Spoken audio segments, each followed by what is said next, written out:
अंगारकी चतुर्थी व्रतकथा. फक्त ऐकल्याने मिळेल पुण्य. येत्या अंगारकी चतुर्थीला ही व्रतकथा नक्की ऐका, त्यामुळे तुम्हाला अंगारकी चतुर्थी व्रत केल्याचे पूर्ण फळ प्राप्त होईल. अंगारकी संकष्टी चतुर्थी व्रतकथा. गणेश भक्त आणि वेदवेत्ते अग्निहोत्री ऋषी भरद्वाज अवंती नगरीत राहत होते. क्षिप्रा नदीवर ते एकदा स्नानाला गेले असता एक अप्सरा जलक्रीडा करत होती. तिला पाहून भारद्वाज ऋषींचे तेज द्रवीभूत झाले. ते तेज पृथ्वीने धारण केले.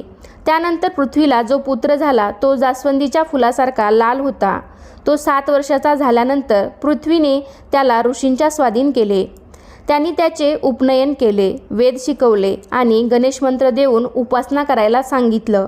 त्यानंतर तो मुलगा अरण्यात गेला. त्यानं 1 सहस्र वर्ष तप करून गणेशाला प्रसन्न केलं. श्री गणेश प्रसन्न झाले व त्यांनी त्या मुलाला दर्शन देऊन इष्टवर मागण्यास सांगितले. तो मुलगा म्हणाला की मला स्वर्गात राहून अमृतप्राशन करावयाचे आहे. माझे नाव त्रिलोक्यात विख्यात व्हावे. आज जी चतुर्थी आहे ती सर्वांना कल्याणकारी हो. यावर श्री गणेशाने आज जी चतुर्थी आहे ती सर्वांना कल्याणकारी हो असं वरदान त्या मुलाला दिलं.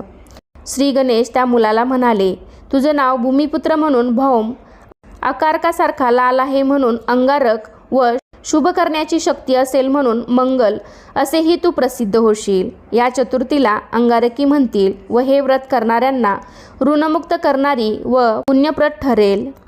तुला आकाशात ग्रहामध्ये स्थान मिळेल व तू अमृतपान करशील असा वर त्याला गणेशाने दिला.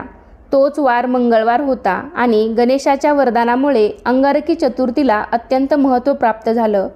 गणेशानं आपल्या परमभक्ताला हे वरदान दिले की यापुढे भविष्यात येणाऱ्या मंगळवारची संकष्टी चतुर्थी ही तुझ्याच अर्थात अंगारकी या नावाने ओळखली जाऊन एक अंगारकी चतुर्थी व्रत करणाऱ्यांना 21 संकष्टी केल्याची फलप्राप्ती या चतुर्थीमुळे मिळेल आणि तुझ्या या सहस्र वर्षाच्या तपश्चर्येचे पुण्य युगानयुगे त्यांच्याही वाट्याला जाऊन त्यांच्या इच्छित मनोकामना पूर्ण होतील. ते ऋणमुक्त होतील. ज्या गणेश भक्तांना प्रतिमासी येणाऱ्या संकष्टी चतुर्थीचे व्रत करणे जमत नसल्यास अशा व्यक्तींनी अंगारकी मात्र न विसरता व न चुकता आवर्जून करावी की ज्यामुळे 21 संकष्टी केल्याची फलश्रुती नक्कीच लाभेल असे वेदवचनही दिले गेले आहे. व्रताच्या दिवशी सकाळपासून उपोषण करावे. सायंकाळी पुन्हा स्नान करून चंद्रोदय झाल्यावर गणेशाची षोडोपचारपणे पूजा करावी.